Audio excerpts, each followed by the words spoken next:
This is Standing Watch. And now, Evangelist Norbert Link.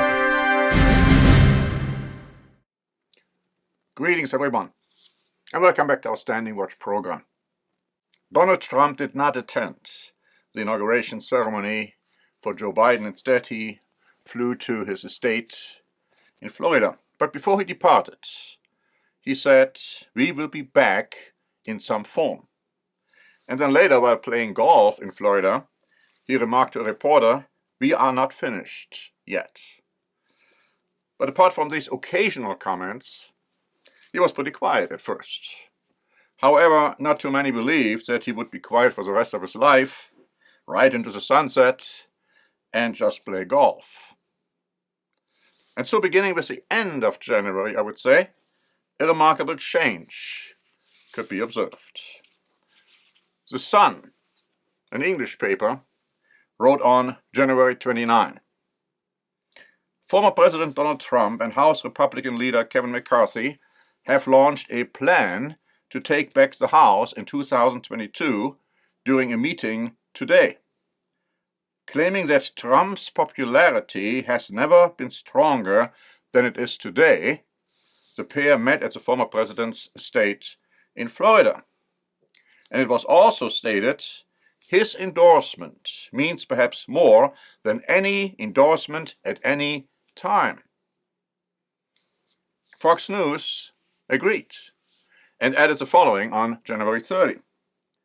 Former President Donald Trump has actually gained, not lost, political clout since leaving office. Now, this statement was made by a Politico reporter, and Politico is most certainly not a friend of Donald Trump. She said, "People don't want to hear anything against Trump." And she also said that his popularity is getting stronger, not just amongst Republicans.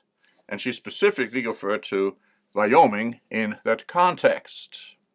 Now, on January 31, the mass tabloid Bild Online, the biggest paper actually in Germany, ran an article with the following headline. And first I'd like to read it to you in German and then try to translate it into English. It said, "Von wegen weg vom Fenster. Republikaner wollen 14. Juni zum Trump-Feiertag machen." And in English it's difficult actually to translate that. It means something like, "You must be joking, Gone with the Wind," or "No way, he is a goner," or "Gone with the Wind." And then it goes on to say, Republicans want to declare June 14 as Trump Celebration Day. Of course, June 14 is also Flag Day. This is happening in Ohio. We don't know what's going to come out of it. But I found it interesting how Germany's biggest paper, which really has not been a friend of Trump either, is addressing the issue. Politico wrote on January 29, "Trump's been bringing money in like mad.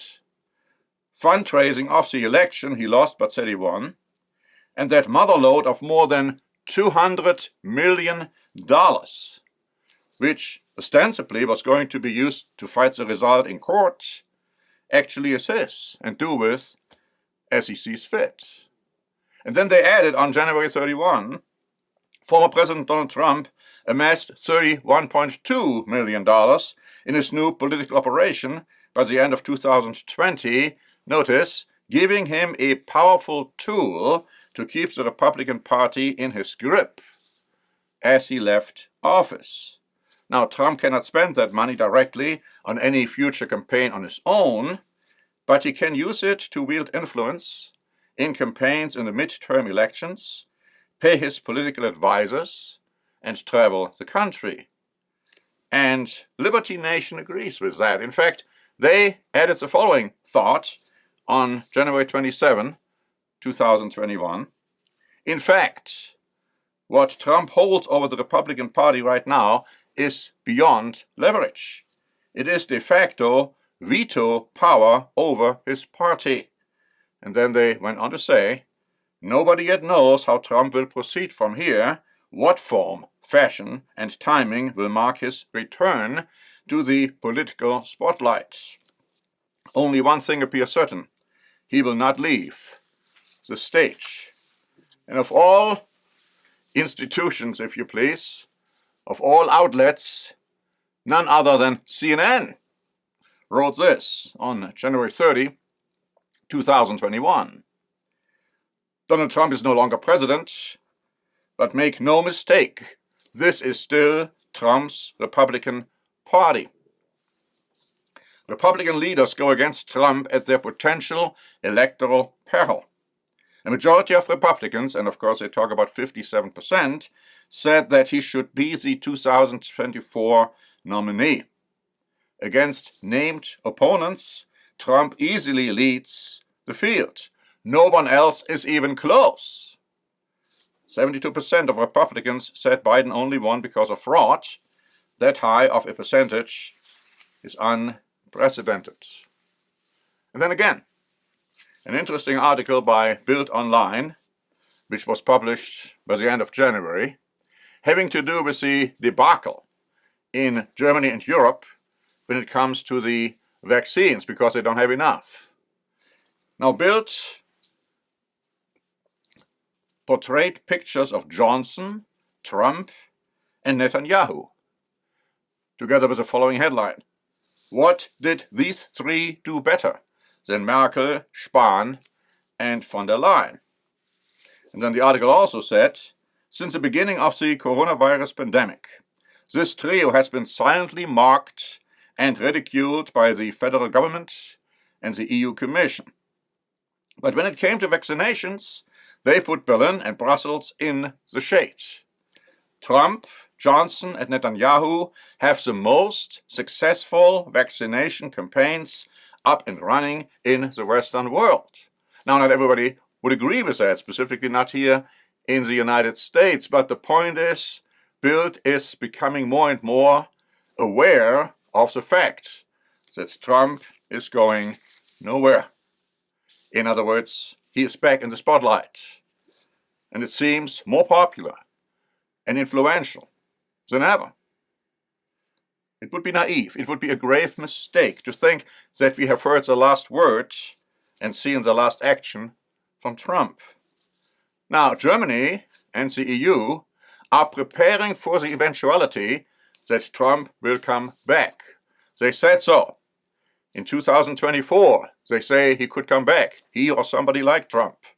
And so they are preparing by spending more and more money on military expenses and also working hard to build something which we have been telling you for many years would happen, to build the United European Army. We have a booklet which we haven't really offered for a while, The Mysteries of the Bible.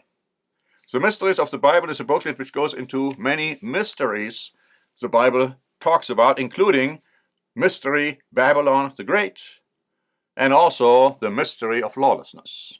So you might want to get a free copy of this booklet, and let's observe and let's watch carefully what the future holds, and let's not count Trump out too quickly. Thank you very much for listening. This is Norbert Link for the Standing Watch program.